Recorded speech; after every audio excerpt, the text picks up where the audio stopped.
লজ্জা হচ্ছে ঈমান, আর ঈমান হচ্ছে জান্নাত। ঈমান যত বেশি হবে পাপ তত কম হবে, আর ঈমান যত কম হবে পাপ তত বেশি হবে। তাহাজ্জুদ পড়লেও পাপ হবে, হজ করলেও পাপ হবে, বোরকা পরলেও পাপ হবে, কেন? ঈমান কম। ঈমান কম মানে লজ্জা কম। তো একটা মহিলা মানুষ দোকানে দাঁড়িয়ে আছে, তাহলে আপনি বলেন যে তার লজ্জা আছে, আপনি বলেন যে তার ঈমান আছে। আমি বললাম ও হলো বেশরমা বেহায়া মহিলা, তা আপনাকে খারাপ লাগলো, তা আপনি বলেন যে ওই ঈমানদার। আপনি ওই ঈমানদার বললেই হয়, আমি তো বলিনি, আমি তো বলবো না। একবারে অল্প সময় মুখখান বন্ধ করে থাকবেন।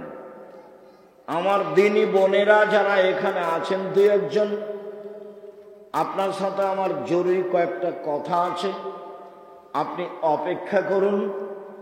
আমি অল্প সময়ে আপনার কাছে চলে আসব। দু একটা কথা আপনার সাথে আমার জরুরিভাবে আছে। আল্লাহ নবী বললেন, 7 বছর বয়সের ছেলে মেয়েকে সালাত আদায় করতে বলো, 10 বছর বয়সে পিটিএ করাও, তার মানে লাঠির মাধ্যমে। এরকম আদেশ আর কোনো ইবাদতে নেই। 15 বছর বয়স হয়েছে, ছেলে মেয়ে নামাজ পড়ে না, তখনও বাপ বেঁচে আছে, এটা মিথ্যা কথা। ওই কথাই ঠিক। স্বামী নামাজ পড়ে, স্ত্রী পড়ে না, স্ত্রী পড়ে স্বামী পড়ে না, তখন বিবাহ কেটে গেছে, বিবাহ নেই, এমনিতেই সংসার চলছে। আরবি বিদ্বানেরা বলছেন, এরকম বেনামাজি মারা গেলে ওকে মুসলমানের কবরস্থানে কবর দিতে হবে না, হিন্দুদের শ্মশান ঘাটে ফেলে দিতে হবে। এখন আরবি বিদ্বানগণ বলছে তার নাম সালাত, তার নাম নামাজ। 3 একরাহুল কালামা বাদাল ইশায়ে, একরাহুল নাওমা কাবলাল ইশায়ে। পরিবারকে জাহান্নাম থেকে বাঁচার আজকের আলোচনায় 3 নাম্বার পথ, এশার সালাতের পরে ঘুমিয়ে যেতে হবে। এশার সালাতের আগে ঘুমানো নিষেধ, এশার সালাতের পরে ঘুমিয়ে যেতে হবে। এশার সালাতের আগে ঘুমানো নিষেধ। আল্লাহর নবী এশার সালাতের পরে কথা বলাকে ঘৃণা করতেন। একলাহুল কালামা বাদাল ইশায়ে, এশার সালাতের পরে কথা বলা ঘৃণা করতেন। এশার সালাতের পূর্বে ঘুমিয়ে যাওয়া ঘৃণা করতেন। যে কোনো মূল্যে রাত 10টা হতে হতে ঘুমাতেই হবে। তাহলে আপনি রাত 3টায় উঠতে পারবেন, 4টায় উঠতে পারবেন। কেন উঠবেন?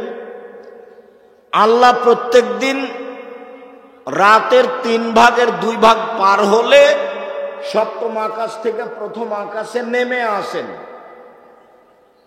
রাতের 3 ভাগের 2 ভাগ পার হলে আল্লাহ সপ্তম আকাশ থেকে প্রথম আকাশে নেমে আসেন। নেমে এসে বলেন, মাইয়া দুনি ফাস্তাজিব লাহু, কেউ কি তোমরা আমাকে কিছু বলতে চাও? বলো, আমি তোমাদের কথা শুনবো। 2 মায়া সালিনী উতিয়াহু, কেউ কি তোমরা আমার কাছে কিছু চাও? চাও, দিয়ে দিব। 3 মায়াস্তাগফিরুনি ফাগফির লাহু, তোমরা কে আমার কাছে ক্ষমা চাও? ক্ষমা চাও, আমি ক্ষমা করে দিব। তো আল্লাহ নেমে আসেন আমার সাথে কথা বলার জন্য, আর আমি আর আপনি ঘুমিয়ে আছি। তাহলে আমি আর আপনি কত বড় খারাপ মানুষ। আল্লাহ এসেছেন নেমে আমার সাথে কথা বলার জন্য। আমার তো কিছু প্রয়োজন আছে, একটু জমি জায়গার প্রয়োজন আছে, একটা ভ্যানের প্রয়োজন আছে, একটা ছেলে মেয়ে ভালো হোক তার প্রয়োজন আছে, যার যা প্রয়োজন সেটা নিয়ে দাঁড়াবে, বলবে, আল্লাহ বলছেন ঠিক আছে বলো। এক, বলো আমি শুনব। দুই, চাও আমি দিব। তিন, ক্ষমা চাও ক্ষমা করে দিব। শুধু এইভাবে বলতে থাকেন ফজরের আজান পর্যন্ত। আর আমি ঘুমিয়েছি। আর এই ছেলে, তোমার স্বভাবের কথা বলি, তোমার বোনেরও স্বভাব তাই। কি সেটা? বড় মোবাইল ব্যবহার করো, সব সময় ল্যাংটা মেয়ে নাচে, রাত 2টা 3টায় ঘুমাও। বলো তো তুমি কিভাবে উঠবা?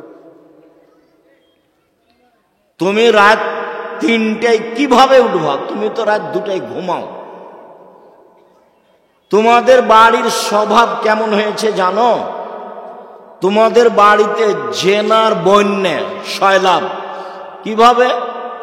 তুমি মনে করছো যে আমি একাই ল্যাংটা মেয়ে দেখছি, না, তোমার বোনও ওই ঘরে দেখে, তোমার মা ওই ঘরে দেখে, তোমার বাপ ওই ঘরে দেখে। গোটা বাড়ি এখন শয়তান চালায়। কে চালায়? শয়তান চালায়। দেখো সবার কাছে বড় মোবাইল আছে।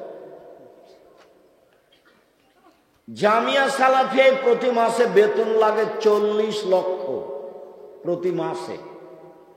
প্রত্যেক দিন বিকালে 40 থেকে 50 থেকে 60 থেকে 1 লক্ষ টাকা বিল লাগে। জমি কিনা তো আছেই, তারপরও আমার হাতে একটা ছোট মোবাইল থাকে। জামিয়া সালাফিয়া কিভাবে চলে তা শিক্ষক জানে না, জামিয়া সালাফিয়া কিভাবে চলে তা ছাত্র জানে না, জামিয়া সালাফিয়া কিভাবে চলে তা নেবরাসের সদস্য কমিটির কেউ জানে না। যদিও আমিও ভালোভাবে জানি না কিভাবে চলে, তবে আমি দেখি যে চলে।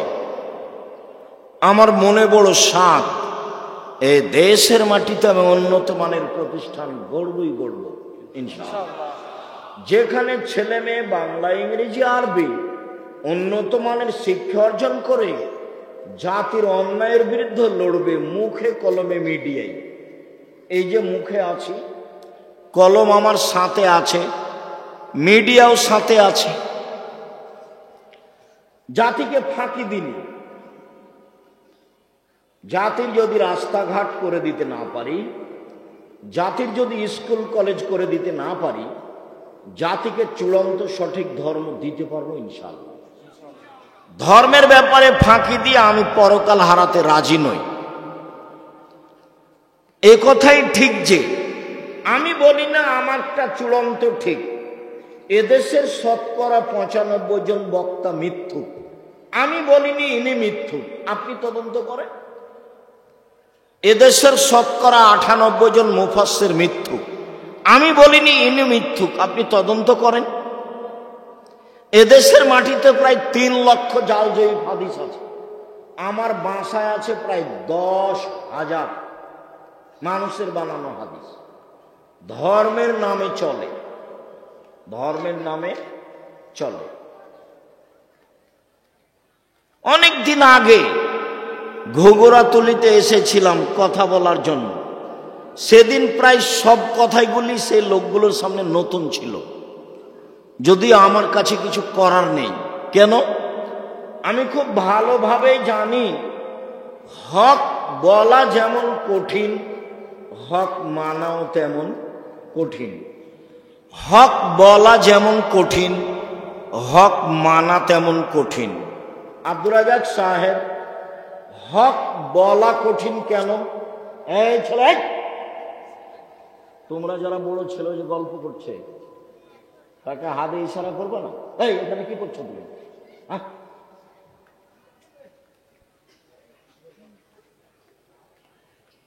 সম্মানিত দিনী ভাই বোন, হক বলা কঠিন কেন? সব আরবি ভাষায় লেখা আছে। মিথ্যা হাদিসগুলি কোন ভাষায় লেখা আছে? আরবি ভাষায় লেখা। সেইগুলো তদন্ত করে বলা কঠিন, এই জন্য হক বলা কঠিন। হক মানা কঠিন কেন? চলন্ত ধর্মের সাথে হকের মিল নেই, চলন্ত ধর্মের সাথে চূড়ান্ত ধর্মের মিল নেই। তো যখনই হক বলা হবে তখন মানুষ সহজে মানবে না, বলবে এটা আবার কেমন কথা, 14 গোষ্ঠী থেকে করে আসছি আর আজকে বলছে চলবে না, তো হলো, এই জন্য চলে না, কঠিন।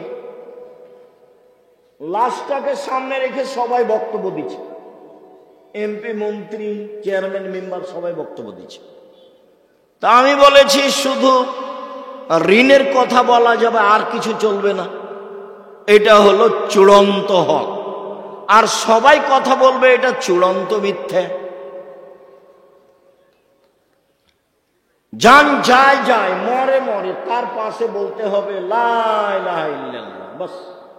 কেন? কারো যদি শেষ কথাটা লা ইলাহা ইল্লাল্লাহ হয় তাহলে জান্নাতে চলে গেছে, তো বিশাল ব্যাপার। তো পাশে সবাই কোরআন মাজিদ পড়ছে, আবার সূরা ইয়াসিন পড়ছে, তো এটা তো মিথ্যা, কে ঠেকাবে? লোকটা মরার সাথে সাথে ওকে কেবলামুখী করছে। কেন করছে? মরার সাথে সাথে কাপড় দিয়ে ঢেকে দিতে হবে, সাদা কাপড় দিয়ে, তো কেবলামুখী করলো, কাপড় দিয়ে ঢেকে দিতে হবে, সত্য, কেবলামুখী করতে হবে, মিথ্যা। অজু দিয়ে গোসল দিতে হবে, সত্য, গোসলের পূর্বে পেট চেপে পেশাব পায়খানা বের করতে হবে, মিথ্যা, বিদাত, হারাম, কাবিরা গুনাহ। আবার নখ কাটতে হবে, আবার মোচ কাটতে হবে, আবার নিচের লুম পরিষ্কার করতে হবে, কত যে ফিতনা আছে। সালাম হলো আসসালামু আলাইকুম, পৃথক হওয়ার পূর্বেই পাপ ক্ষমা হয়ে যাবে, এটা হলো চূড়ান্ত সত্য। তো এখন সালাম হওয়ার সময় দেখলাম 4 হাত লাগলো, এটাও তো নয়। আবার বুকে লাগালো, এটাও তো হয় না। আবার মুখে লাগালো, এটাও তো হয় না। আবার বাঁকা হলো, এটাও তো হয় না। আবার এরকম করলো, এটাও তো হয় না। হাঁটুতে সালাম দিল, সেটাও তো হয় না। পায়ে সালাম দিল, সেটাও তো হয় না। এক সালামে যে কত বেদাত আছে। আল্লাহর নবী বলছেন, পৃথিবীর মানুষ শুনে রেখো, এখনো মিম্বাদি আইম্মা এহাদুনা বেগায়রে হাদিয়াতি, আমার আদর্শ বাদ দিয়ে অন্য আদর্শ ধরে বলবে এটাই রাসূলের আদর্শ, আমার সুন্নাত ছেড়ে দিয়ে বলবে অন্য সুন্নাত ধরে নে এটাই রাসূলের সুন্নাত। ওইসব মাওলানাদের দেখতে লাগবে মানুষ, ওদের অন্তর হলো শয়তানের অন্তর। হুজুরের অন্তরটা কেমন? শয়তানের। আমি এই কথা বলিনি, এই কথা কে বলছেন? মুহাম্মদ সাল্লাল্লাহু আলাইহি ওয়াসাল্লাম, হাদিস বুখারী মুসলিম। হুজুরকে দেখতে লাগে মানুষ, হুজুরের অন্তর হলো শয়তানের অন্তর। হুজুর একটু দমে না কেন? সবসময় খালি চাপে নওয়াজের ভাষাতে হাইনঠামো করে কেন? হাইনঠামো করে কেন? ধর্ম কি হুজুরের পৈতৃক সম্পত্তি, বাবার সম্পত্তি? দেখে বলবে, না হলে যারা জানে তাদের কাছে আশ্রয় নিবে। শুনুন, জাতির যদি রাস্তাঘাট করে দিতে না পারি, জাতির যদি স্কুল কলেজ করে দিতে না পারি, জাতিকে চূড়ান্ত সঠিক ধর্ম দিতে পারবো ইনশাআল্লাহ। ধর্মের ব্যাপারে জাতিকে ফাঁকি দিয়ে পরকাল হারাতে রাজি নই। আছি মুখে, আছি মিডিয়ায়, আছি কলমে, আছি শিক্ষা প্রতিষ্ঠানে। জামিয়া সালাফিয়া বাংলাদেশের সবচেয়ে বড় প্রতিষ্ঠান আয়তনে, সবচেয়ে বড় প্রতিষ্ঠান শিক্ষক সংখ্যায়, সবচেয়ে বড় প্রতিষ্ঠান ছাত্র সংখ্যায়। শিক্ষক প্রায় 300 জন দেশ বিদেশে, সৌদি আরব, ইন্ডিয়া, বাংলাদেশ। ছাত্র প্রায় 5000-এর বেশি। আয়তন দিনাজপুরেরটা 20 বিঘার বেশি, যেটা তেঘরায় আছে, যা দেখে আসেন কালকে। আর রূপগঞ্জ ঢাকায় প্রায় 100 বিঘা, রাজশাহীতে প্রায় 50 বিঘা। সামনে মাসের 6-7 জামিয়া সালাফে আসেন রাজশাহীতে, দেশ বিদেশের আলেম ওলামা থাকবে, পাকিস্তানের ইবতেসাম এলাহি জহির থাকবেন, আরো অনেকে থাকবেন, আমিও ভাঙাচোরা আপনাদের সাথে থাকবো ইনশাআল্লাহ। দেশের বড় বড় বিদ্বান থাকবেন। আসেন, জাতিকে ফাঁকি দিনি। 3, এশার সালাতের পরে কথা বলা বন্ধ। এশার সালাতের পূর্বে ঘুমানো নিষেধ। 4, মান ওয়ালাদালাহু আলাদুন, কারো যদি ছেলে মেয়ে জন্ম নেয়, ফালিহিসান ইসমাহু, সুন্দর একটা নাম রাখতে হবে, হয় গুণবাচক আর নয় নবীদের নাম, ইব্রাহিম, ঈসা, মোসা, জাকারিয়া, এগুলো, আর না হলে গুণবাচক, আব্দুল্লাহ, আব্দুর রহমান, আব্দুর রহিম, আব্দুল সত্তার, আব্দুর রাজ্জাক, আব্দুল জব্বার, ওগুলো কি নাম রেখেছেন? নামটা শুনতে ঘৃণা লাগে। আবার ছেলে বলছে লম্বা করে, আবার বাপে বলছে যে ভালো নামটা বলো আব্বু, ভালো নামটা বলো। কত নিম্ন শ্রেণীর বাপ আর কত নিম্ন শ্রেণীর মা, ওরা ভালো নামটা বলে ডাকে না। এ বাপই নয়, তুমি ওকে চাচা বলে ডাকিও। যেই বাপ তোমাকে বলে ভালো নামটা বলো আব্বু, ভালো নামটা বলো, ও বাপ নয় তোমার, ও হলো তোমার চাচা। আমার ওকে বাপ বলতে কষ্ট হয়, জন্ম দিতে পারলে বাপ হওয়া যায় না। ক্ষমতার নাম বাপ, নীতির নাম বাপ, প্রসাব করাতে পারলে মা হওয়া যায় না। নীতির নাম মা, বাচ্চাকে দুধ খাওয়াতে পারলে মা হওয়া যায় না। পাগলিও বাচ্চাকে দুধ খাওয়াতে পারে, পাগলিও বাচ্চাকে দুধ খাওয়াতে পারে। পাগলি জানে না বাচ্চার কোনটা ভালো নাম আর কোনটা মন্দ নাম। নাম আপনি দুটা রাখলেন কোন শরমে? রাখলেন কেন? কেন আপনি রাখলেন? বাস একটা সুন্দর নাম রাখবেন, ছোট করে, লম্বা 3 লাইন ধরে নাম রাখলেন। আপনার ছেলে কি কোনো বেদাতি হুজুর নাকি? বেদাতি হুজুরের 3 লাইন নাম থাকে, দেখেন না, লম্বা হয়ে থাকে। পীরে ওলি, পীরে কি গাউসে আজম বলতে বলতে কি যে বলছে। জি, কামেলে পীর। আমি 90 সাল থেকে মাঠে আছি, এই যাবত আমি আমার কোনোদিন পরিচয় দিইনি। মানুষ যখন আমাকে চাপ দিয়ে বলেছে যে পরিচয় বলেন, তখন আমি বলেছি আমার নাম আব্দুর রাজ্জাক আর আমার বাপের নাম ইউসুফ। বাপ বেটা মিলে আব্দুর রাজ্জাক বিন ইউসুফ। এর চেয়ে আমি কোনোদিন বেশি বলিনি। প্রমাণ করেন দেখি। সম্মানিত দিনী ভাই বোন, সুন্দর নাম রাখতে হবে, বাপের জিম্মেদারি। ভালো মানুষ, পরহেজগার মানুষকে দিয়ে তাহানিক করে নিয়ে আসতে হবে। তাহানিক কি? খেজুর ভালো করে চাবিয়ে জিভা থেকে একটু ওই লালা সহ বের করে বাচ্চার জিভার মাঝামাঝিতে দিয়ে দিতে হবে, দিয়ে মাথায় হাত দিয়ে দোয়া পড়ে দিতে হবে। এর নাম তাহানিক। 7ম দিনে আকিকা দিতে হবে, বাপের জিম্মেদারি। বাচ্চা হাঁটতে শিখেছে, পায়জামা পরাতে হবে, হাফ প্যান্ট নয়। শুনুন, মেয়েকে পায়জামা পরাতে হবে, জাঙ্গিয়া নয়, বড় জামা পরাতে হবে। প্রতিষ্ঠানে যেতে শিখেছে, মাথায় কাপড় দিতে হবে। আপনি নাকি বাপ, চলেন আপনার সাথে কয়েকটা কথা বলি। 5, আবু মুসা আশআরী রাদিয়াল্লাহু তাআলা আনহু বলেন, রাসূল সাল্লাল্লাহু আলাইহি সাল্লাম বলেছেন, মাসালু জালিসি সালেহ ওয়া সাওয়ি ও মান কানাত লাহু জারিয়া, কারো যদি একটা কাজের মেয়ে থাকে, ফা আল্লামাহা ফাসালা তালিমাহা, শিখিয়ে দিল, সুন্দর শিখিয়ে দিল, ও আদাবাহা, শিষ্টাচার শিখিয়ে দিল, ফাসানা তাদিবাহা, সুন্দর শিষ্টাচার শিখিয়ে দিল, ফালাহু আজরানে, তার জন্য ডবল নেকি। তাহলে সব বিদ্যা সুন্দর নয়, সব শিষ্টাচার সুন্দর নয়। যেই বিদ্যা ছেলেকে দাড়ি চাঁচতে বলে সেই বিদ্যা সুন্দর নয়। যেই বিদ্যা ছেলেটাকে বড় মোবাইল ব্যবহার করতে বলে সেই বিদ্যা সুন্দর নয়।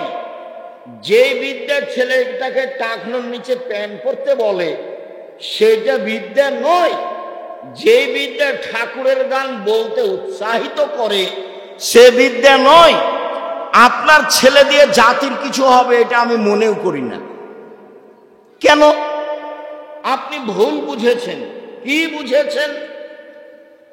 সবার চাপে ছেলে কম হয়েছিল দেরিতে, তো ছেলেটাকে পড়তে দিয়েছিলাম জামিয়া সালাফিয়ায় বা মেয়েটাকে, তো দাখিল পরীক্ষা দিয়ে ভালো রেজাল্ট করেছে, প্লাস পেয়েছে। তো চাচি বলছে স্কুলে দাও, ডাক্তার হবে ভালো। দাদিও বলছে স্কুলে দে বেটা, একটা ডাক্তার হবে ভালো, একটা মেয়ে মানুষের ডাক্তারের প্রয়োজন বা একটা ইঞ্জিনিয়ার হবে। তো সবার চাপে ছেলেটাকে স্কুলে দিয়েছে।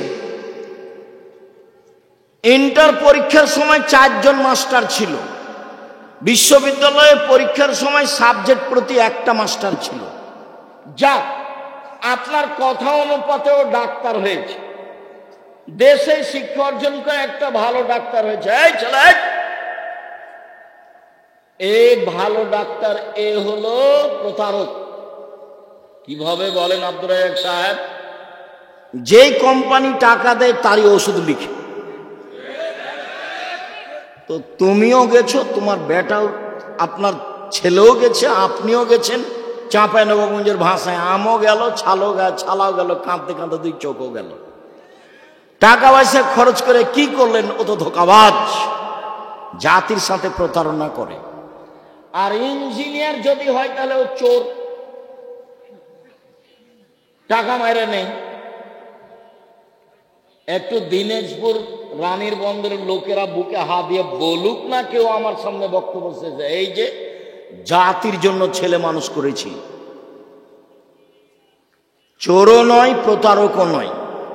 যেটা খুব মেধাবী সেটা লন্ডন, আমেরিকা, কানাডা চলে গেছে, তো বলছে যে আমার ছেলে কি না কি একবারে কি গো সিটিজেনশিপ পেয়েছে, ওই দেশে থাকে, বিশাল কিছু। কি করে?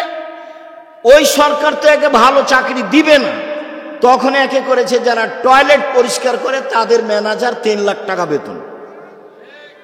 তখন এও ভাবলো যে বেতন ভালো আছে, যাক যা হবে ভালো, দেশে যে লাভ নাই, বা 5 লাখ টাকা। বলো এবার পড়ার ফলাফল কি?